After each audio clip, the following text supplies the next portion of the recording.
We're recording. Again, Mrs. Troost, thank you for joining me. You are a project coordinator of the project KAYAC Plus. Could you please introduce us your project? Sure. So KAYAC Plus, it was quite difficult to find an acronym that is dealing with AYA, so it's adolescents and young adults with cancer. And what we want to do is to gain knowledge on the outcome of adolescents and young adults with cancer. So it's altogether KAYAC.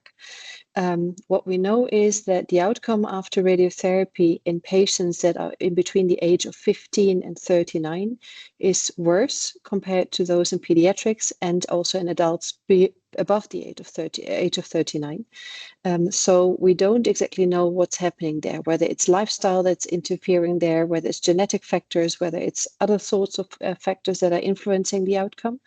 And what we want to have is twofold, two PhD students, one looking into the clinical aspects of things, and the other one looking into the physics aspect of things, because we are treating those patients with radiation. So I haven't introduced this, but it's really the outcome after radiotherapy.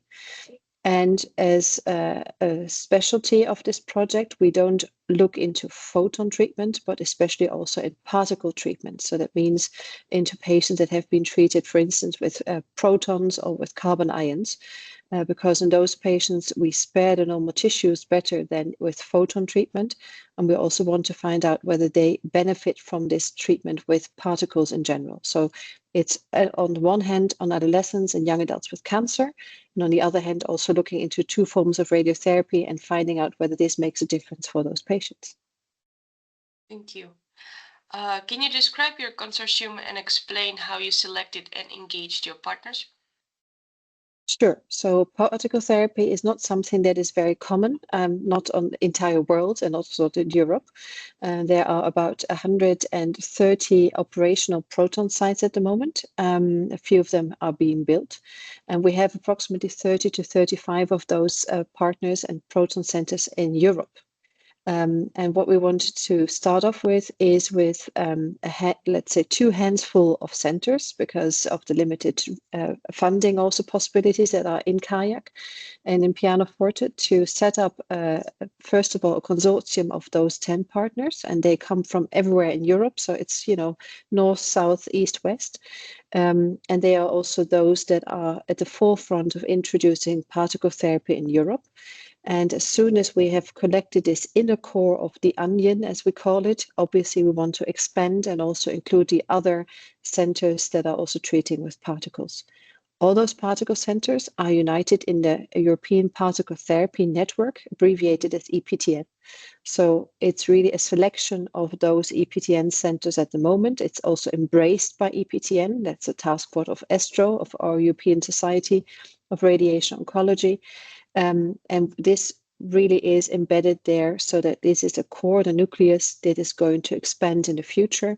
And hopefully also not only looking into the differences of photons and protons in adolescents and young adults with cancer, so these AYA patients, but also looking into the same questions for pediatrics and also for adults. So it's both looking into more centers in the future and also more patients in the future. Thank you.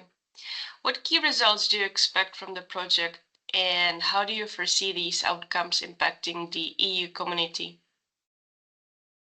Well, we do research because we have hypotheses, so I can't answer them beforehand. But the assumption is that because we use particles in general, the dose that we deliver to the healthy body is lower when we do it with protons compared to doing it with photons, also with particles in general compared to doing it with photons.